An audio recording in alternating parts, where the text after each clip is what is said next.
Right? Yeah. Oh. Nampak. Alright, semua.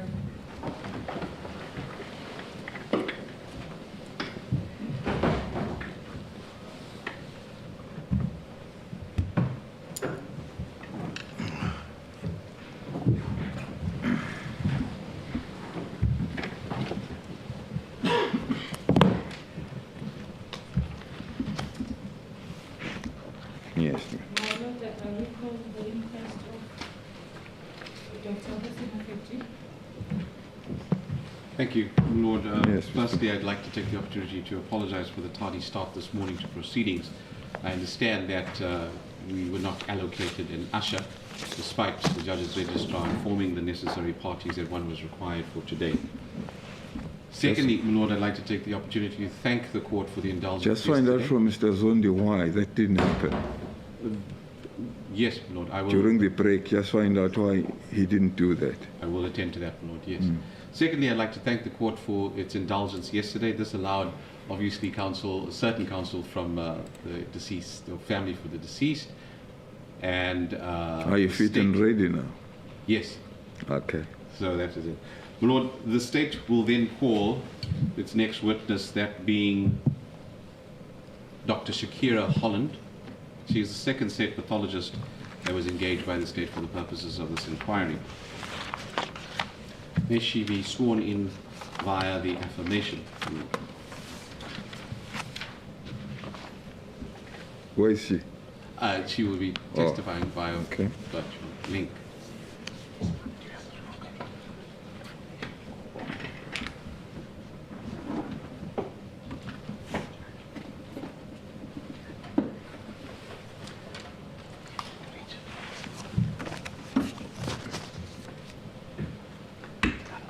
Yes, on.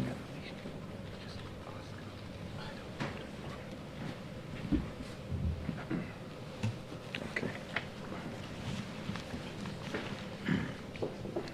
Dr. Holland, can you hear me?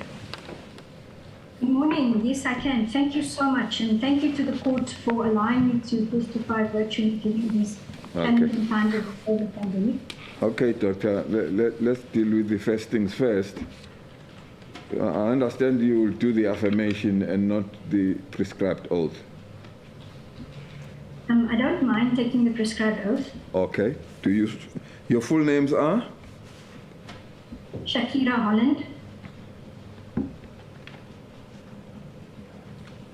Doctor, do you swear that the evidence you shall give shall be the truth, the whole truth, and nothing but the truth? Say so, help me God.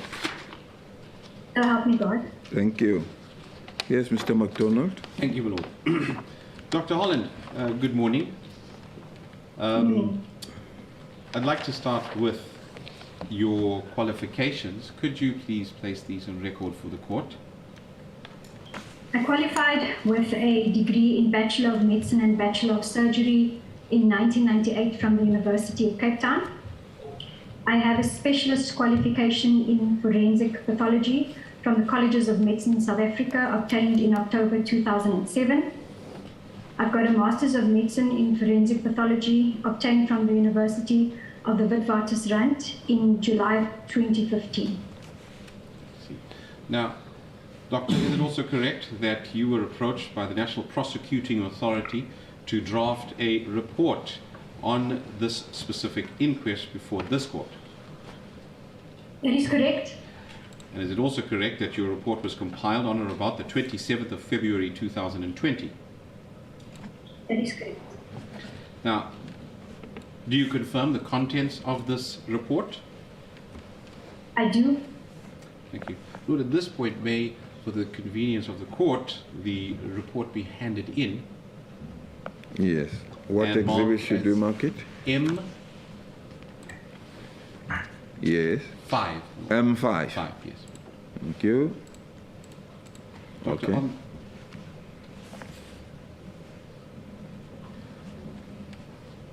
Yeah. Now, Doctor, in compiling the report, firstly, what information did you have at your disposal The information that was given to me was a copy of the medical legal post-mortem examination report of Dr. Hoosen Haffejee, conducted by the chief pathologist, Dr. Isidore, on the 3rd of August, 1977. There was a copy of the report on the examination of the body of Dr. Haffejee by Dr. D.H. Biggs on the 3rd of August, 1977, and he was engaged by the family of the deceased. There was a copy of the correspondence dated 19 October 1971 from Amnesty International Danish section, medical groups, purporting to be from Dr. Jørgen Borch, head of Department of Forensic Pathology, University Institute of Forensic Medicine, Copenhagen, Denmark. A copy of a 4-page document, unsigned document dated 24 February 1978, marked to Amnesty International. There was a copy of a single document purporting to contain a diagram of the human body, simply marked 4A. Copy of the correspondence from the Department of Justice to A.E. Isak and Company, dated 13 December 1977, with 6 attached pages pertaining to the documents from the docket marked Annexure F. Copy of the judgment by Magistrate Mr. T.L. Blunden, dated 15 March 1968. Copies of photographs of the deceased depicted at the crime scene and cell, the mortuary, the wounds, all in marked photos, 1 to 16, marked Annexure H. Copies of photographs of the deceased, unmarked, and records marked index containing a portion of the record, Annexure J. Thank you. Now, in respect of your report, you came to a certain conclusion, correct? That's correct. Right. Could you then advise or inform the court as to how it came about that you reached this conclusion? So I analyzed the documents that were presented to me, and using the information on the documents as well as my own research, I compiled the report. Now, could you please, for the sake of the court, go through your report? I understand that pages 1 and 2 are the research aspects that were looked at. So the first section deals with an introduction, basically defining the thing, which was the report, as well as the pathophysiology of the mechanisms of death, how we assess the scene of death as forensic pathologists, how we assess the aspects identified at post-mortem examination in the cases of hanging, and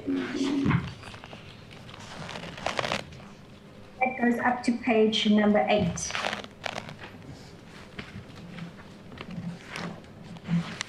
Can you take us then to the features of a homicidal hanging?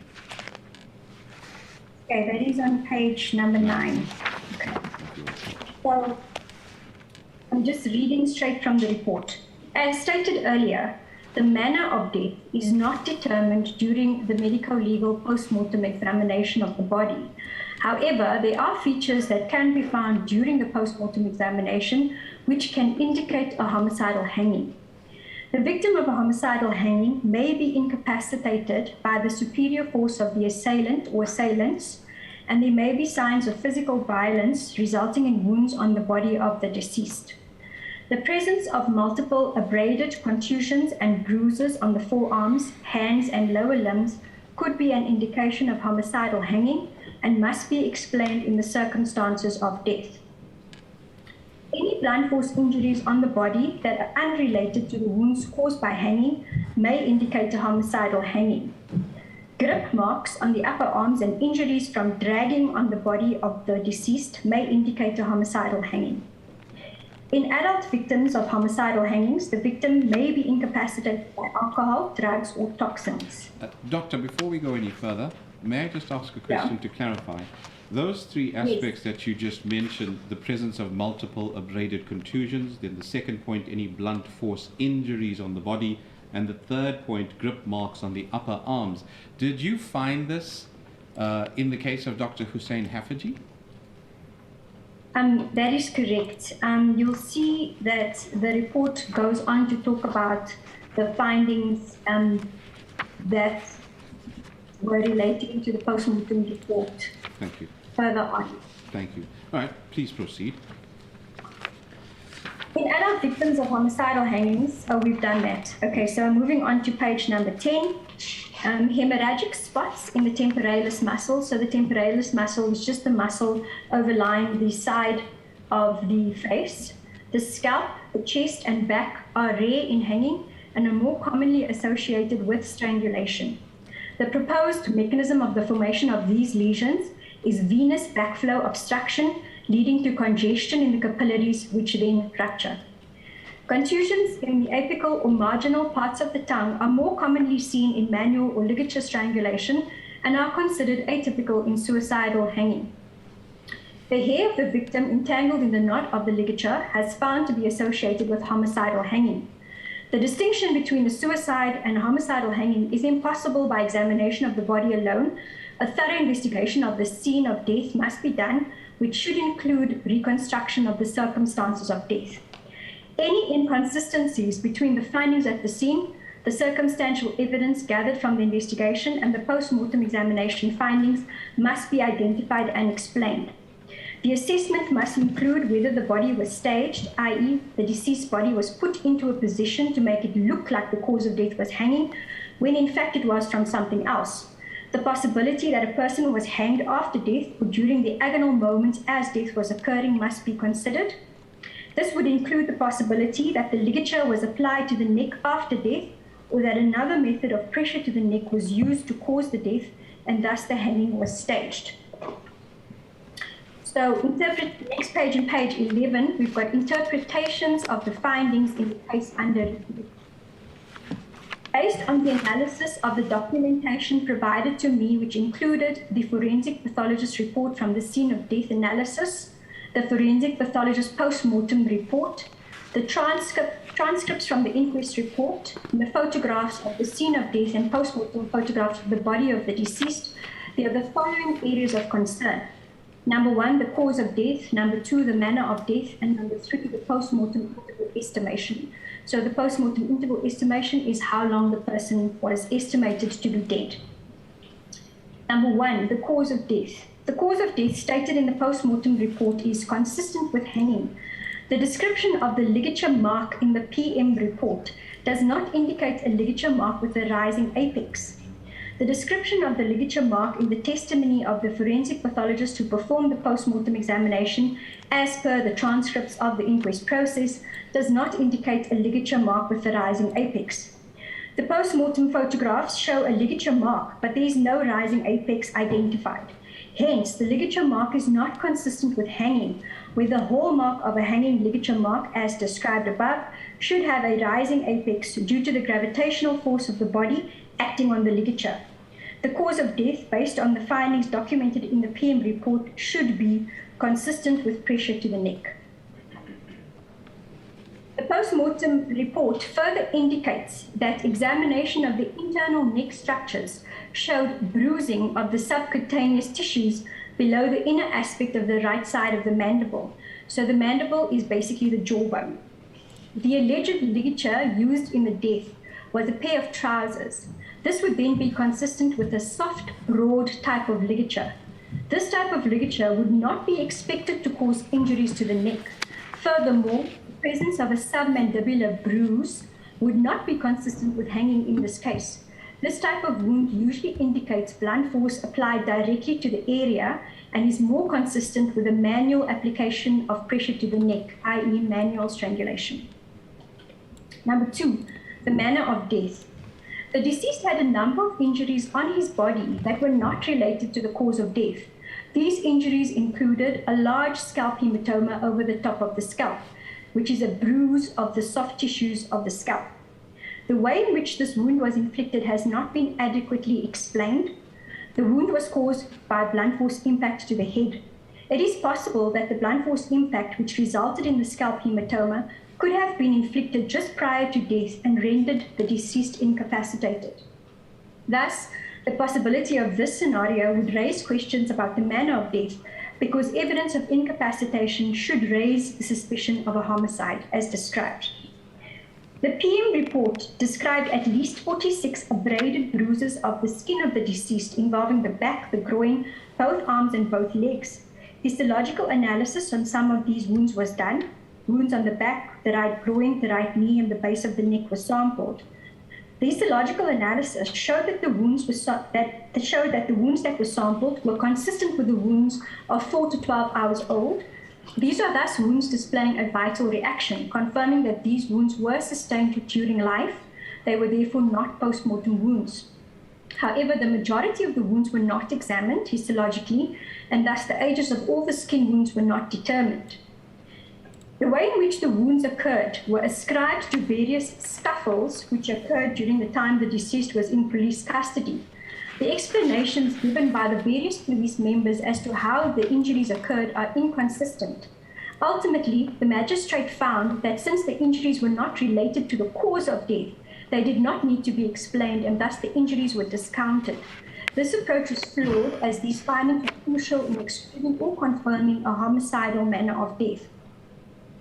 As stated above, injuries that do not occur directly as a result of hanging must be explained. The unexplained injuries of the limbs should raise the suspicion of a homicidal death. As stated above, victims of homicidal hangings may be incapacitated by the superior force of the alleged assailant or assailants. In this case, the deceased weighed 49 kilograms, as stated in the PM report, and the SAPS personnel involved in the deceased interrogation had much heavier body weights than the deceased, as stated in the transcripts in the inquest process. It is stated that there were at times up to 5 security branch officers involved in guarding the deceased. Hence, this possibility must be taken into consideration in determining the circumstances of death in this case. The transcript of the inquest process in page 296 indicates that there was hair stuck in the twines of the pair of trousers, which was the ligature in this case. As stated earlier, the hair of the victim entangled in the knot of the ligature is found to be associated with homicidal hanging. Point number 3, in page number 14, the post-mortem interval estimation. The PMI was stated as 3 to 4 hours. The pathologist that examined the body of the deceased only took into account the changes in the body temperature to assess the PMI. However, the pathologist's scene report indicates that the upper limbs and the lower limbs were in full rigor mortis. Shkrum and Ramsey, 2007, states that the time that rigor is established in all joints varies from 2 to 20 hours with a mean of 8 plus minus 1 hour. Soko and Knight, 2004, indicates that rigor mortis in average conditions might be expected to reach a maximum within 6 to 12 hours. This finding of full rigor mortis in the large muscles like the upper and lower limbs would significantly increase the PMI. A longer PMI would not be consistent with the explanation of the circumstances of death as given by the police testimony as per the transcripts in the inquest process. So the conclusion I came to was that the cause of death consistent with hanging is incorrect. The cause of death should be consistent with pressure to the neck, and manual strangulation cannot be ruled out based on the finding of a contusion located in the right submandibular soft tissues. There are a number of features in this case which would point to a homicidal manner of death as described above, and thus the manner of the death is not consistent with suicide. Thank you. Ma'am, did you also sign the document at the end? I believe my signature was on the document and on the affidavit. Thank you. Thank you. Nothing further, my Lord. Safe to say that the report is also G28 of the paginated record and is at page 1788. Yes, thank you.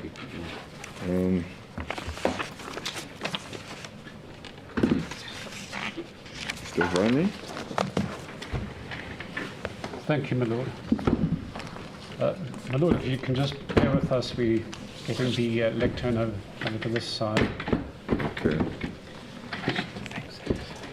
My Lord, while the lectern is coming, we promised to hand up the original affidavit of Mohammed Timal, who testified on Monday. We now have yes. the original. Yes. My Lord, it's marked L10, and with the lead of the court, we'd like to hand up the original affidavit of Mohammed Timal.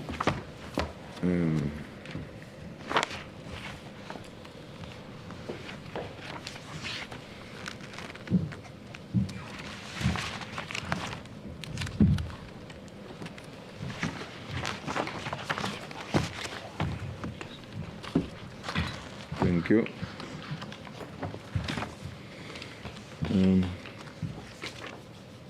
Can I return the duplicate to you? Thank you.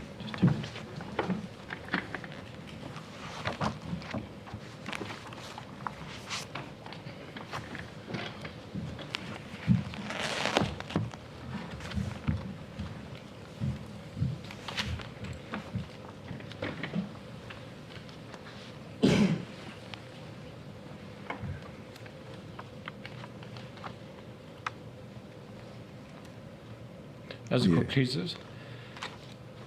Dr. Holland, firstly, thanks again for agreeing to testify in these proceedings as an expert witness for the state.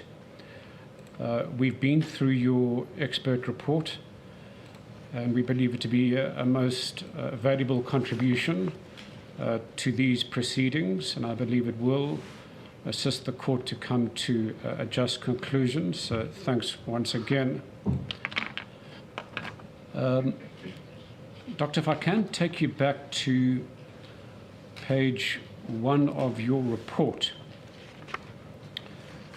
And it appears that perhaps the first 10 pages of your report are aimed at setting out the different factors and issues that you would expect a competent pathologist to have considered and analyzed in order to reach certain conclusions.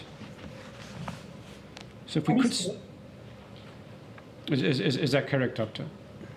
That is correct. If we can just recap a little, and starting at mechanism of death at the bottom of page 1, and you point out potential ways in which one can succumb, including airway compression, artery compression, venous congestion, carotid body stimulation, vagal stimulation. Doctor, am I right in saying that it need not necessarily be exclusively one of those means? It could be a combination that leads to death? That is correct.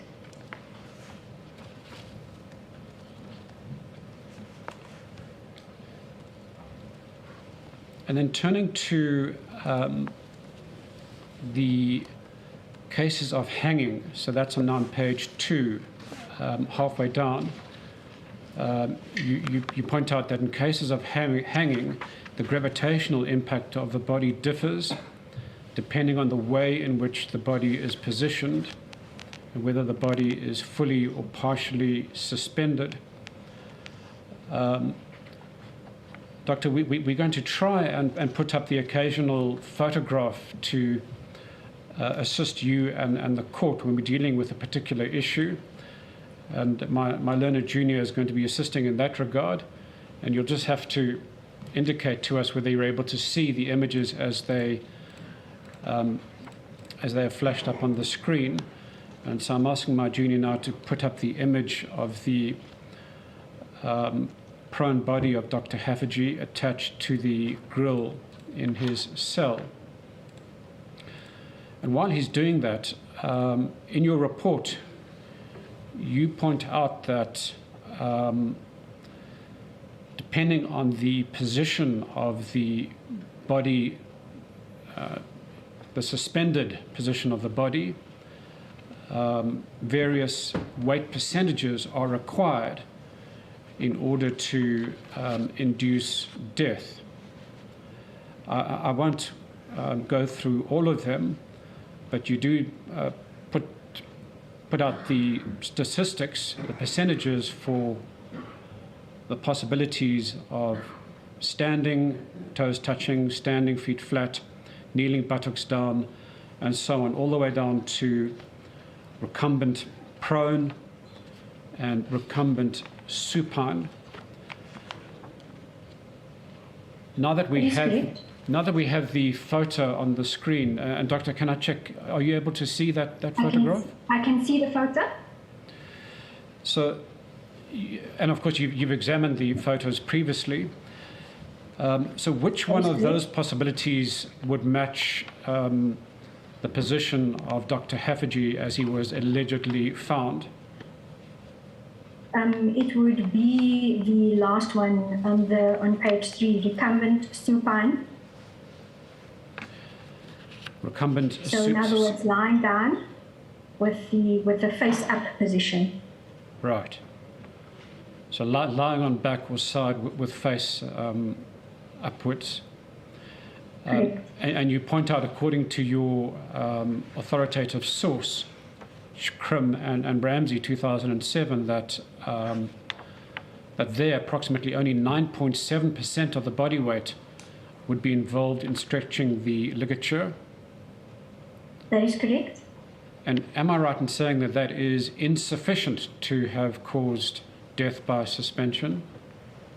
No, that is incorrect, because even if you have a small amount of pressure, you could still have death by suspension. Remember that something like carotid body stimulation does not require a large amount of force. And that could arise through suspension by hanging, as opposed to constriction of the neck. So the constriction of the neck or suspension by hanging, both of those methods could result in the carotid body stimulation or the vagal stimulation. Right. This court has heard the evidence of a mechanical and aeronautical engineer who submitted that some 15 kilograms of compression force would be needed to induce death by suspension. We're still waiting for the authorities for that particular figure. But would that? Do you have any comment on that particular expert evidence? If you look on page number 2, there's an approximation of the amount of pressure that is needed for compression of neck structures.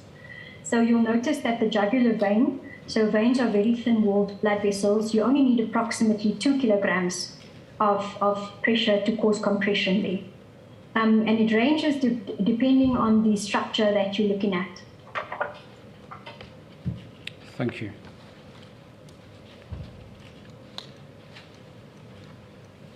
Turning to the detail you provide in relation to assessment of the scene of death, can you explain to the court why such an examination is so important in dealing with deaths of this nature?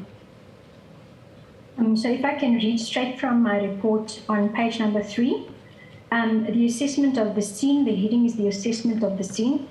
In cases of hanging, the analysis of the scene of death involves examining the location of the body, the appearance of the body, which includes assessment of the clothing, the assessment of the post-mortem changes occurring in the body.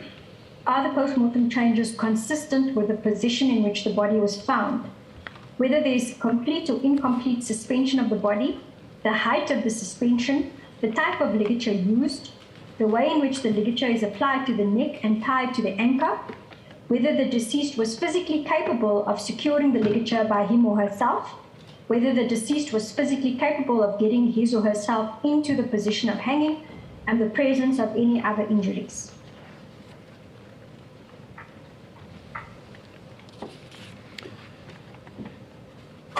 And given the records that you have studied, what is your view of the assessment of the scene of death as carried out by Professor Gordon? Was it sufficient in your regard, or were there shortcomings? Look, I think that the report of the scene analysis was sufficient.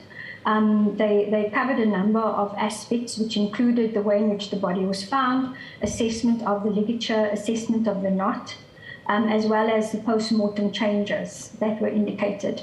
And so it was the assessment of the scene of death report that allowed me to make conclusions as based on the report. When you refer to post-mortem changes, are you referring to the post-mortem interval? No, post-mortem changes are any changes that occur after death. So, for example, the rigor mortis would be a post-mortem change. Right.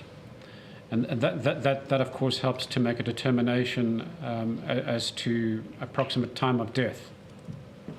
That is correct, or what we call the post-mortem interval. So it's more the assessment of how long somebody has been dead. Right. Yes, and we'll get to that shortly. My lord, just to check, is tea time today at 11:15 or 11:30? We'll have to make it 11:30, I think. Okay. Yeah.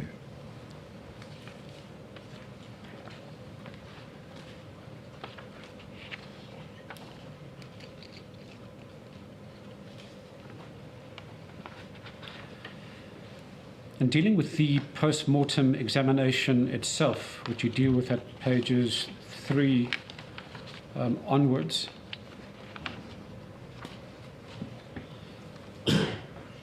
can you explain to this Honourable Court why an understanding or determining of vital reactions is particularly important in a case of this nature? So, as in page number 5, I talk about the appearance of the ligature abrasion or the mark, which includes an assessment of whether the ligature abrasion or mark is antemortem or postmortem. So, a vital reaction is defined as the response of a living being to injury during life, i.e., a response that is absent in theory when the injury occurs after death, and can be observed as a local reaction of tissues at the site of trauma or damage in a living being. The presence of a vital reaction may include subcutaneous hemorrhage, exfoliation and blistering of the skin associated with a ligature mark or abrasion are reliable indicators of antemortem injuries. Signs of a vital reaction may also include marked blue cyanosis of the fingertips, or blue discoloration due to lack of oxygen in the blood, and pulmonary edema in the lungs. However, detecting a vital reaction in cases of fatal trauma to the neck may be difficult due to the short post-injury survival time commonly associated with this type of trauma. So the significance is obviously that when we assess the ligature or ligature abrasion in post-mortem examination, we are looking for the vital reaction to indicate that whatever ligature mark or ligature abrasion we see was made in a living being.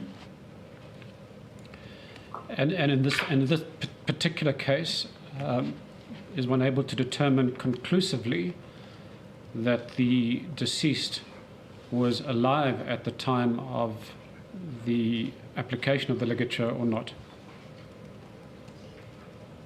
Let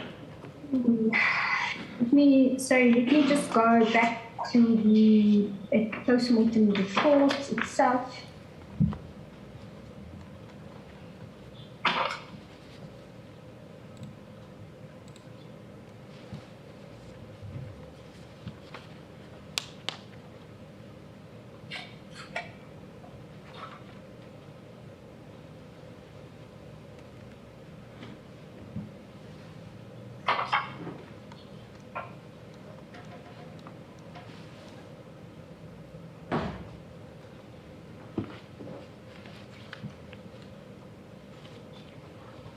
Essentially, if in the post-mortem report, if you look at a page marked annexure A, It goes through the various descriptions of the ligature mark. And in the last section, you've got the bruising of the subcutaneous tissues below the inner aspect of the mandible. So any bruising is considered ante-mortem.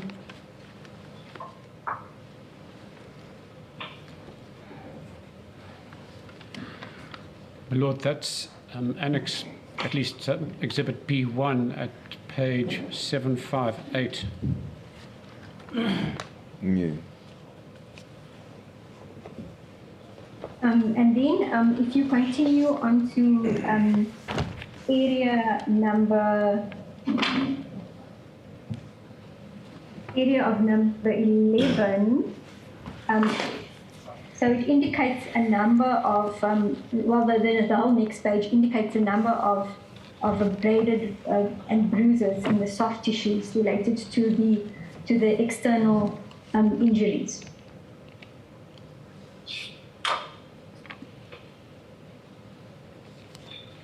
So all those features were ante-mortem.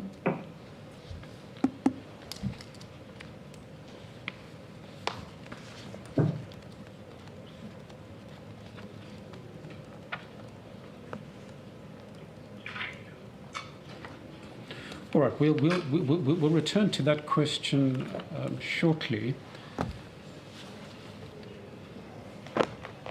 If we can just return to your report, Dr. Holland.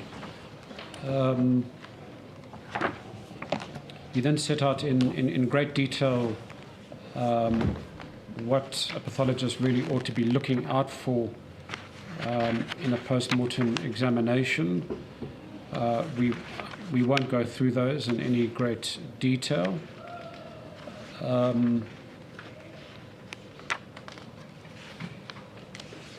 But when you look at the post-mortem report of Professor Gordon,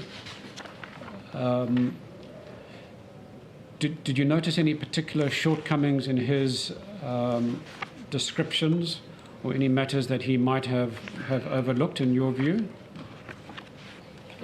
Well, the most, as I've already covered, the most worrying aspect of the report was this issue of the ligature mark. So when we state that a cause of death is consistent with hanging, we expect a ligature mark with the rising apex. And this is because hanging is defined as a constriction of the neck or upper airways due to external pressure from a ligature that is tightened by the gravitational weight of the suspension of the whole or part of the body. So that gravitational aspect, you would expect to have a rising apex. And in the report, it's in the post-mortem report itself, as well as in the testimony as per the transcripts of the inquest report, it's not indicated that the ligature mark that was identified had a rising apex. And for me, this was a glaring error or omission. Yes, it would seem to be that would be potentially a fundamental error on the part of Professor Gordon. Would you agree with the assertion that his description of the visible injuries in his report are somewhat lacking? So, for example, even though the lesions in the autopsy report are grouped together in broad clusters, they lack clear detail, and there are injuries seen in the photograph images which are not described. Look, it's always difficult. It's always difficult to analyze things purely based on photographs, because photographic evidence is not always the best way to do it. It's always best that it's done at the post-mortem examination. So although I do note that he clustered a lot of the wounds together, the description of the wounds as he's described is adequate on the external aspect of the body. He doesn't specifically talk about things like petechial hemorrhages, which can be seen in the eyes, or in particular the presence or absence of petechial hemorrhages on the face. He doesn't particularly talk about that. But the actual all the external abrasions and bruises were adequately identified and measured. His description of the ligature mark of the neck was adequate. In fact, this is why we could say that it's not described anywhere that the ligature mark had a rising apex, because of the way in which he described it, which was quite extensive.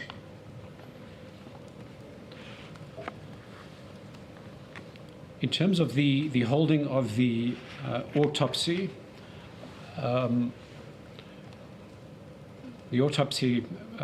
was held at around 10 a.m. that morning.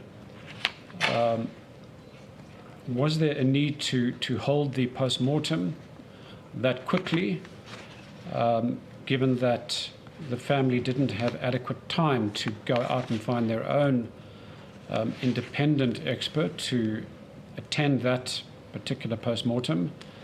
They were only able to find... I can't really comment on the issues that arose at the time and as to why the post-mortem was done at this specific time. I can't comment. I don't have information about that. Right. But, not talking about this incident in particular, when there has been a death arising from unnatural causes, typically shouldn't a pathologist give an opportunity to the family to have an observer present at the post-mortem, even if it means delaying the post-mortem for a few hours? So this is how it works. According to the Inquest Act, the forensic medical practitioner who is conducting the post-mortem examination has the right to admit anybody into the post-mortem examination. So generally, as a courtesy, if the family approaches us to say that they would like to have a medical practitioner observing the post-mortem, obviously given that the medical practitioner has correct and adequate qualifications, then we generally accommodate that request. But it is not a requirement to say that when there's an unnatural death, the family must be invited to allow somebody to attend the post-mortem. That is not a requirement. But like I said, it is a courtesy that if the family approaches the police to say, we would like somebody to observe the post-mortem, a qualified medical practitioner to observe the post-mortem examination, we do try and accommodate that request.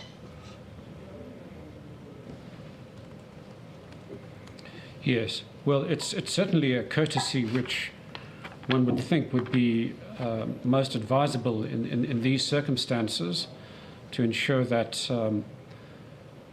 the family is afforded every opportunity and time to get their own expert present, because these kinds of deaths in custody, it would surely be obvious to the pathologist in question that there are going to be questions arising. But nonetheless, let's...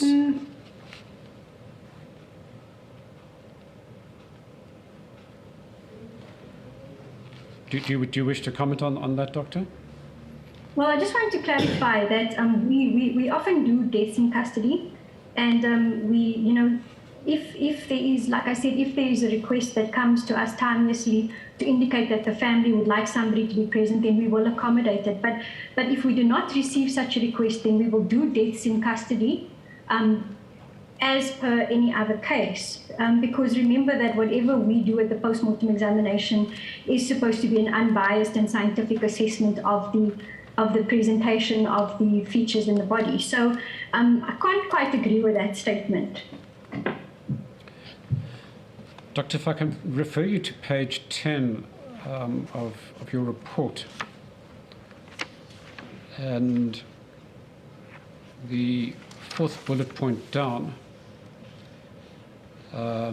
you say that a distinction between a suicide and homicidal hanging is impossible by examination of the body alone.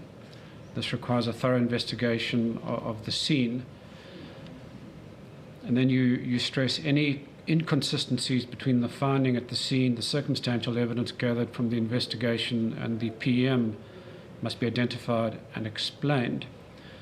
The assessment must include whether the body was staged, that is, the body was put into a position to make it look like the cause of death was hanging when in fact it was something else.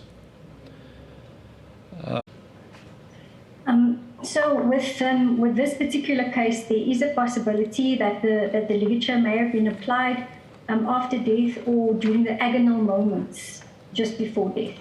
Because the thing that concerned me was the presence of the contusion or bruise in the submandibular area, which is more consistent with manual pressure.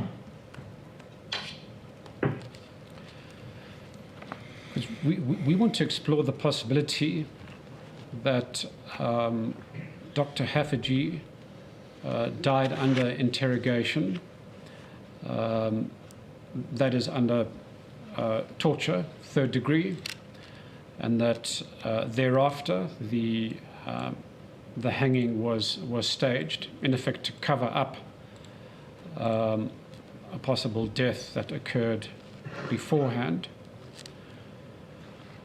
Now, we've heard evidence from another forensic pathologist, Dr. Naidu, and he says the following, and just please let us know whether you agree or not.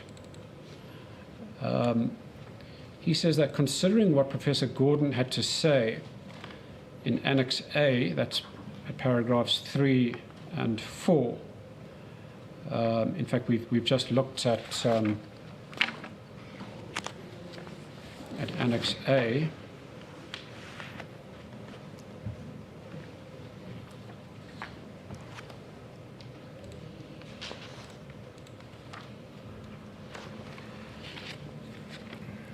He says the ligature imprint are superficial intradermal congestion,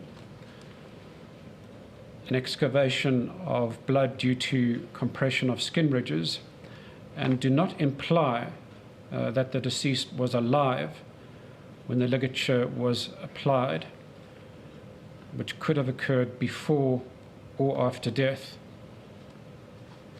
Would you agree with that proposition? I'd agree with that, yes.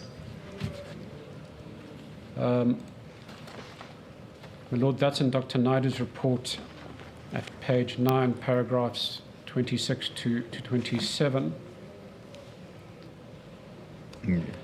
Dr. Naidu also comes to the following conclusion, and again, I just want to put it to you for your response. He says it cannot be resolutely determined that ligature constriction occurred either before or after death, or after a state of unconsciousness. I would agree with that. Would you agree with that? Yes. My Lord, that's in Dr. Naidu's report at page 13, paragraph 35. And Dr. Holland, I'd now like to explore the possibilities that the deceased may have died under interrogation while being subjected to quite brutal abuse. And again, I want to put to you some possibilities that have been put forward by Dr. Naidu. He raises the possibility that the deceased suffered thoracic contusion following a heavy blow to the left lower chest, and this might have caused cardiac concussion leading to sudden death. Is that a possibility in your view? What is he basing it on? Is that from the post-mortem report?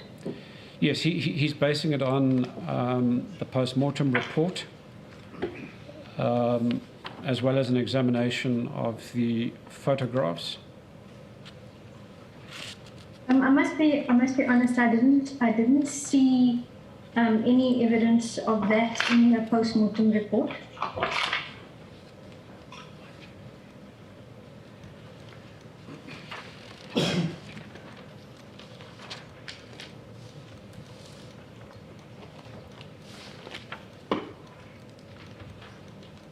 Perhaps I'll read to you the paragraph in question. Lord, this is Dr. Naidu's report, Exhibit G24, at page 15 of his report, at the bottom of the page, under the heading chest. There he says, thoracic contusion, in brackets bruising. This is indicative of a heavy blow to the left lower front of the chest and would have been intensely painful. Such blows would also cause the person to be winded and breathless and doubled up in pain. Such a blow could also have caused a cardiac concussion called commotio cordis. It must be noted that such a cardiac impact has been reported in many cases to be able to cause, by the impact to the heart muscle and its electrical impulse conduction system, sudden death by the trigger of a sudden abnormal cardiac rhythm, where an actual bruise to the heart itself may not be visible to the naked eye. Okay. Yes, I see on page, it's in annexure B. I do see that there is a bruise overlying the anterior aspect of the chest. Although I can't agree with the pain and all that, because that is really a clinical finding. What I can say is that the bruise on the anterior chest, it can raise the possibility that there could be commotio cordis with blunt force injury. That is possible. Yes. So, sorry, Doctor, which annex were you looking at in the postmortem? It's annexure B of the postmortem report in point number 12. I think it's the one that you're referring to, the deep muscles overlying the lower part of the front and the left side of the chest. There was an area of bruising. The bruising extended over the area covering the anterior ends of the fused rib cartilages of the 8th, 9th, and 10th ribs on the left side. Is that what you're referring to? Yes, indeed. So my Lord, that's... Look, it's a possibility. I think it's a possibility based on that. However, you know, it's difficult to prove conclusively.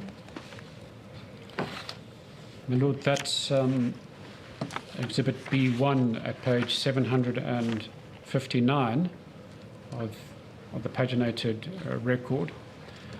The last paragraph, paragraph 12.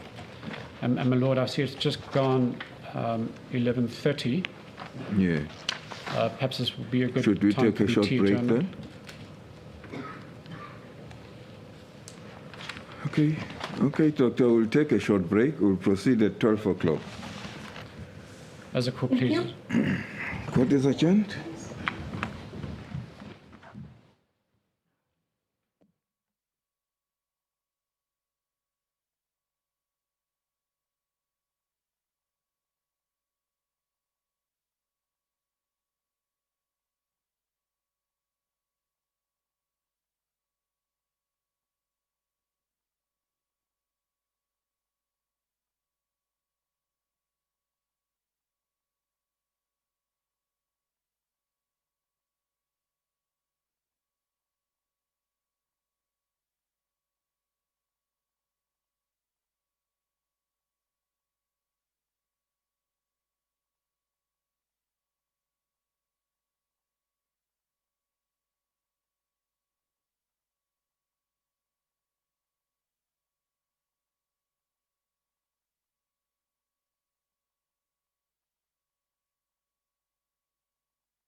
Thank you, Doctor. I just want to remind you that we are still under formal oath. Thank you. Yes, Mr. Fani. As the court pleases. Doctor, just before tea time, we were dealing with the possibility that the deceased may have suffered a cardiac concussion from the heavy blow to the left lower chest region. In fact, in the testimony of Professor Gordon, he is questioned about the injury at that part of his chest. My Lord, for the record of court, that's at volume A3, page 295 to... No, I'm just going to get those numbers again. It's A3. I can't even read my own handwriting, but I believe it's 295 to 296. Marlena Jr. will confirm. 295 to 297. To 296. Okay. That's at the bottom of 295 to the top of 296. And Doctor, when questioned by counsel for the family, he describes that injury as deep bruising, and he concedes that it could have been caused by a boot, although it doesn't give any more, anything more than that, although presumably if it's caused by a boot, it could only be through a kick or a stomp. So Professor Gordon seems to be conceding that this was a particularly heavy or vicious blow. So do you agree, Doctor, that that kind of force to that part of the chest could cause a possible cardiac concussion leading to a sudden death? Yes, I said that was possible. Thank you. And then let's move to the next possibility. And again, Dr. Naidu raises another potential cause of sudden death under torture. And my Lord, I'm referring to Dr. Naidu's report at page 16, paragraph D, under the heading abdominal. And it reads as follows: mesenteric extravasation of blood indicates a bleeding or contusion. This can only occur with a massive abdominal blow, possibly by a fist or kick. This would have been seriously incapacitating in that the deceased would at that stage of the injury and for some time thereafter be doubled up in pain, unable to sit or stand or walk upright, might have restricted his movements. I'm paraphrasing just to save time. He says the blow itself to cause a mesenteric contusion would have been of such force that it would have been potentially dangerous and even life-threatening had the spleen or liver been damaged. It is also somewhat surprising that the pathologist did not describe any free blood staining in the peritoneal cavity. It must be borne in mind that if there was no observable bleeding, death may have supervened very shortly after the abdominal impact. And this may actually suggest that the death may have been caused by the chest stroke abdominal impacts themselves. Doctor, your response to that, do you agree that death could have arisen in those circumstances? So what I agree with is that the injuries identified in the intestines are an indication of blunt force injury. I do agree it's significant blunt force injury. It could have occurred shortly before death. There is a possibility. But again, the fact that there was no blood detected in the abdominal cavity indicates that there was the extravasation was limited. Now, if we can turn to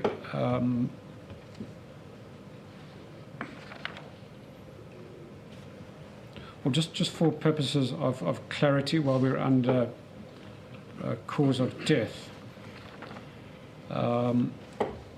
you mention at the top of page 12, you say, furthermore, the presence of a submandibular bruise would not be consistent with hanging in this case. Firstly, can you explain to the court where exactly such a bruise is located and what, in your view, it would have been caused by? So in the drawing, I've just showed you all the structures in the neck, the drawing on page 7, and the mandible is the jawbone. It's indicated on the drawing. So submandibular means just under the mandible. Now, in assessment of the ligature, you need to look at the position of the ligature and the nature of the ligature. So in this particular case, in the area in which the ligature was identified is not close at all to that aspect of the neck. Also, the fact that the ligature was a soft, broad material, which is described as a pants, it would be very unlikely that kind of ligature to cause that bruising in that location. So if you go back to the report on page number 12, it just details the analysis of the subcutaneous bruise. Thank you. Not a problem. And then turning to manner of death, Yes. one of the first points you make is that several of the injuries of the body were not related to a cause of death. And you point out that there was a large scalp hematoma over the top of the head. You say that this has not been adequately explained. It was caused by a blunt force impact to the head, and that this was inflicted prior to death and rendered the deceased incapacitated. And then, of course, you raise the concern that this gives rise to the suspicion of homicide. When you speak of incapacitation, Doctor, what do you actually mean? So layman's terms would be something like unconscious.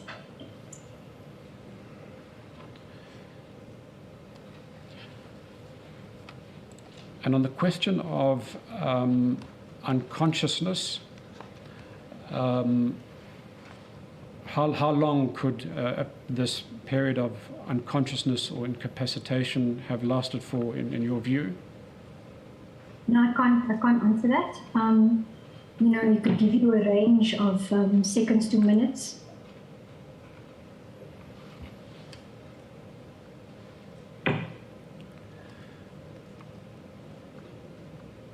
But with such a blunt force impact to the head, could it have been potentially longer? You see, based on the evidence that there were no other injuries associated with the scalp hematoma, so the skull was not fractured, there were no injuries to the brain, so therefore you're looking at something like seconds to minutes. That's the most accurate that I can get.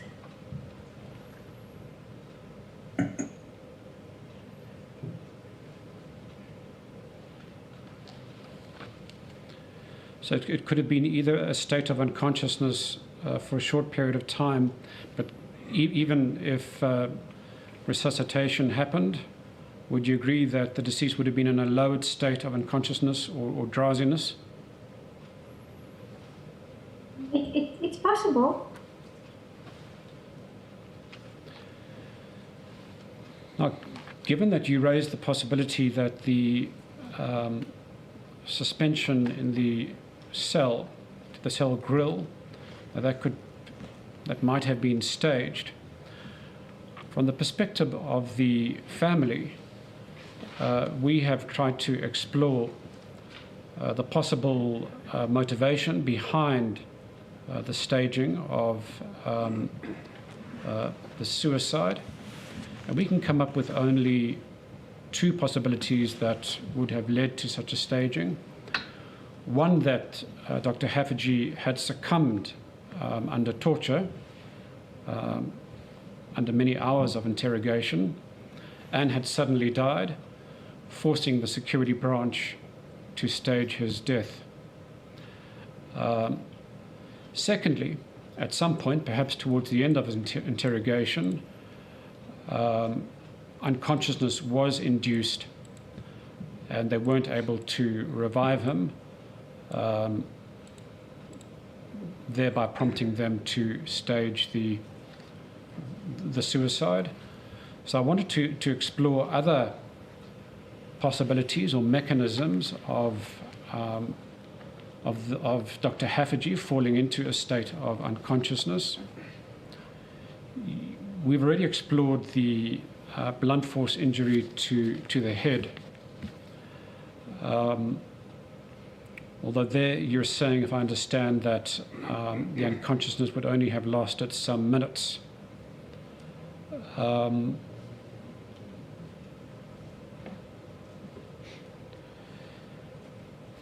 Would it have been possible for the deceased to have fallen in a state of unconsciousness induced through electric shock treatment? I didn't see any evidence of electric shock injuries in the body that is described in the PIN report. Right. Well, there's certainly considerable similar fact evidence that detainees at that time were subjected to a great deal of electric shock treatment. And the evidence also is that when it's done in a proper manner, so to speak, no injuries are left, which is why it is quite a popular form of torture. Assuming he was subjected to extensive electric shock torture, could that have induced unconsciousness? It would be difficult for me to talk about that because, like I said, I didn't see any evidence of it, so I'd be reluctant to comment on that. Yes, no, I'm just asking you to assume for the moment, hypothetically speaking, and let's take Dr. Haffejee out of the equation for the moment. If any person is subjected to extensive electric shock treatment, could that induce unconsciousness? Perhaps if the Yes, person it's a goes possibility. into convulsions. It's a possibility, yes. And am I correct in saying that if electric shock treatment is applied to the chest area itself, it may cause a person to stop breathing and possibly induce unconsciousness? That's a possibility, yes.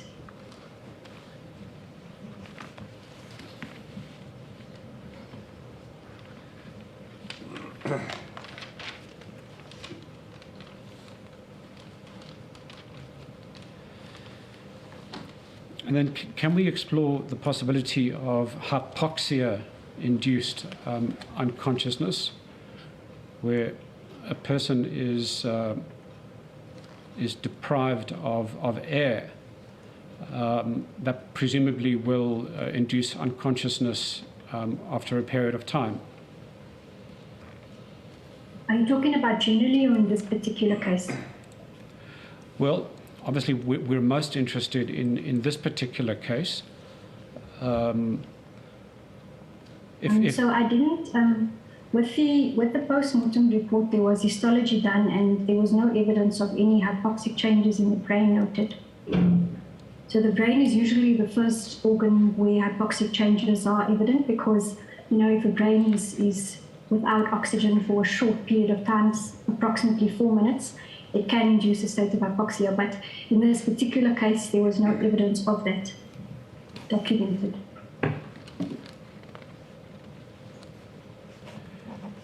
Well, while we're on the question of the brain, am I right in saying that a blow to the head can potentially cause brain injury? Generally, yes, it's possible. And can it be excluded in the case of Dr. Haffejee? There was no evidence documented in the post-mortem report of any brain injuries per se. But am I not correct in saying that brain damage is generally not detectable at a post-mortem? Because in order for brain damage to be detectable, you need the subject in question to have survived for at least 12 hours after the event. I can only talk about what was present in this particular case. So, and when it comes to pathology and the post-mortem examination, we can only comment on what we see macroscopically and histologically. So at this point in this PM report, there was no evidence macroscopically or histologically of any brain injuries. But is that not possibly or conceivably because the deceased didn't survive long enough after the injury occurred? I can't comment on that because you're presuming that there was a brain injury, but there's no evidence of that in the report, so it's difficult for me to comment on that. Yes. So what I'm getting at, Doctor, and again, perhaps let's just talk hypothetically. If a brain injury takes place, and I'm obviously talking from a layperson's perspective, but my understanding is that it will not be detectable if the person in question does not survive for another 12 hours. The brain damage will not be detectable at a post-mortem examination. Yeah, it depends. It depends on the nature of the brain injury. Yes. So in this case, because we know he potentially didn't survive for those 12 hours, one can't exclude the possibility of brain damage. Look, it's a possibility, but I can only comment on the post-mortem findings. So it's difficult for me to entertain that realm of possibility based on what was presented to me.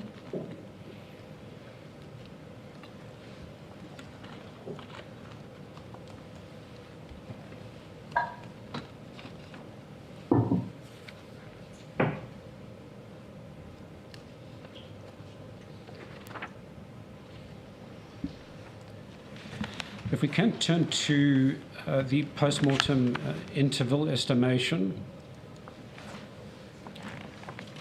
you appear to take the view that the post-mortem report compiled by Professor Gordon erred in concluding that this was 3 to 4 hours on the basis of the changes in body temperature.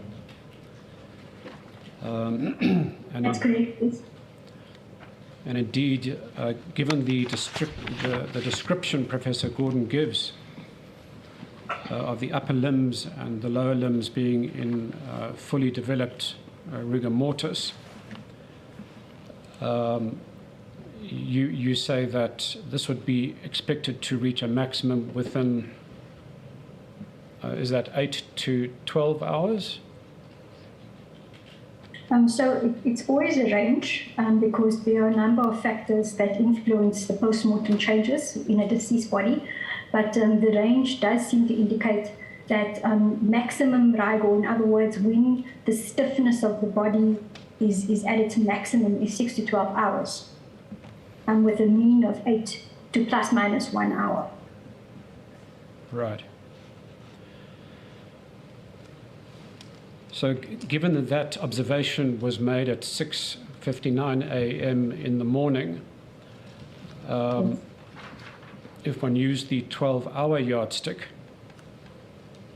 that would place time of death at approximately 7 p.m. the night before.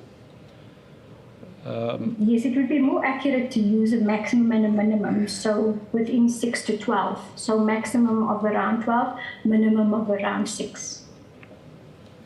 Right. And if we're using the mean, it would put time of death at approximately 11 p.m. And the 6 hours would be at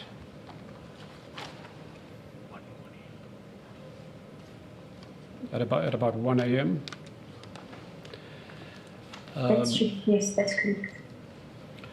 But certainly, if one takes the mean average, we're looking at around 11 p.m. And according to the evidence, Doctor, at that time, he was in the hands of the security branch under interrogation and not in the cell. The evidence of the police is that he was only booked into the cells. He was booked in at the charge office at around midnight and then into the cells shortly thereafter, which suggests that the police version is under very serious question. Would you agree? I would agree with that. And indeed, given the extensive injuries on the deceased, and given the potential causes of death, which might very well have happened under torture, in your view, in your opinion, would you be willing to put to this court that cause of death by suicide can be reasonably excluded? So, yes, in my conclusion, I did say that there are a number of features which would point to a homicidal manner of death rather than features consistent with suicide. It's on page 14, point number 2 in the conclusion.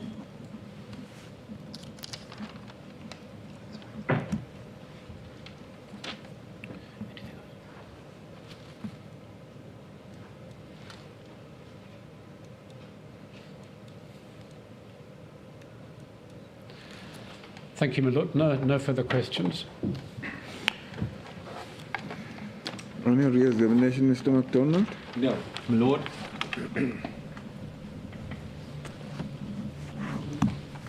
Thank you, Doctor, for your time. You may be excused. Thank you, my lord.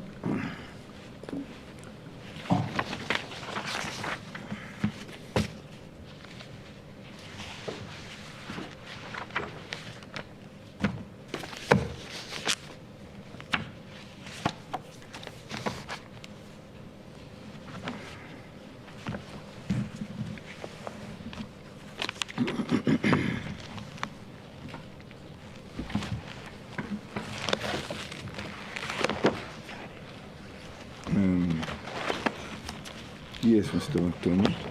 Thank you. Lord, I believe according to the witness list that Dr. Holland was the only person or witness for the day today. There was another witness, Stefani, that you said we might have to accommodate today. I'm not Yes, my lord. We had Mr. Harun Aziz scheduled yes. to testify now. My lord, he is a witness for the state. Oh, okay. And had indicated that he wished to testify in person. But arrangements to get him to fly him down from Johannesburg, certainly from the family's perspective, we were unable to do that. My learned friend from the state can explain whether the state was able to do that or not. But my lord, we did offer to arrange a virtual testimony from Johannesburg for Mr. Aziz, but my instructing attorney advises me that he declined that opportunity, saying that he either wished to testify in court or not at all. So, my lord, we're not in a position to force him to testify, and we will simply rely on his statement, which is at Exhibit G22, page 1534. 222. G22. Oh, on what page is that? Page 1534. Let's see.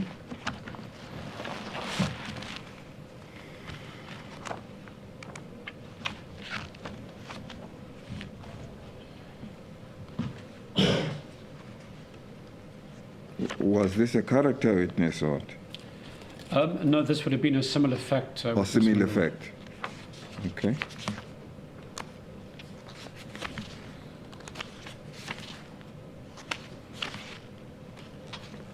Mr. MacDonald, the state was not willing to foot the bill for this witness to come here. Well, Lord, considering the numerous similar fact witnesses that have already been led in court, I'm in the court's hands in respect of whether the court wishes to hear from him or not. Looks like his affidavit is quite extensive. Yes. Can we rely on his affidavit alone, Mr. Vani? My Lord, I believe we can rely on his affidavit alone without incurring the expense of bringing him down. Well, it looks like he wanted to be here.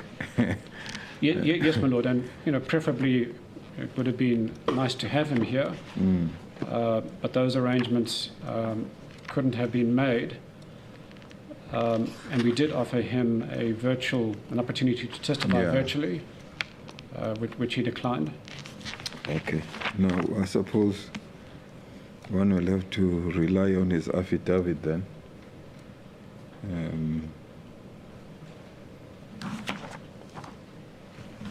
So should we note his affidavit as part of the evidence now? Yes, my Lord, it is already part of the evidence. It's part of the record at G22, page 1534.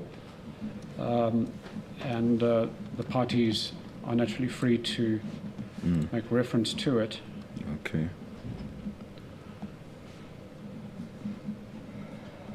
It is noted.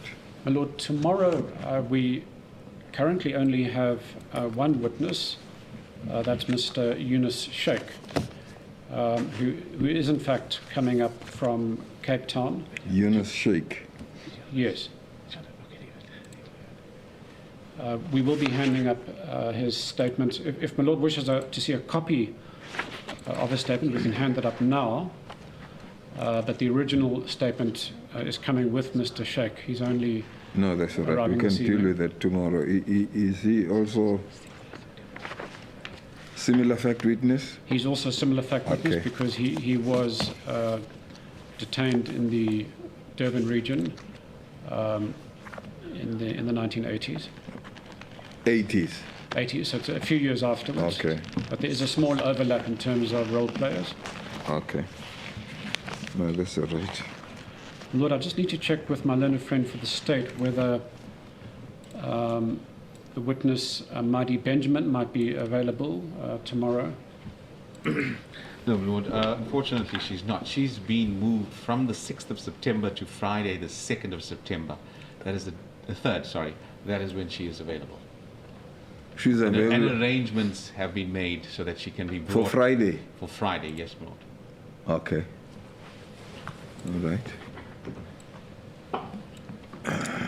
We'll have to deal with her on Friday. Okay. No, that's all right. And the proceedings are therefore adjourned until tomorrow at 10. As a copy. Please, Lord.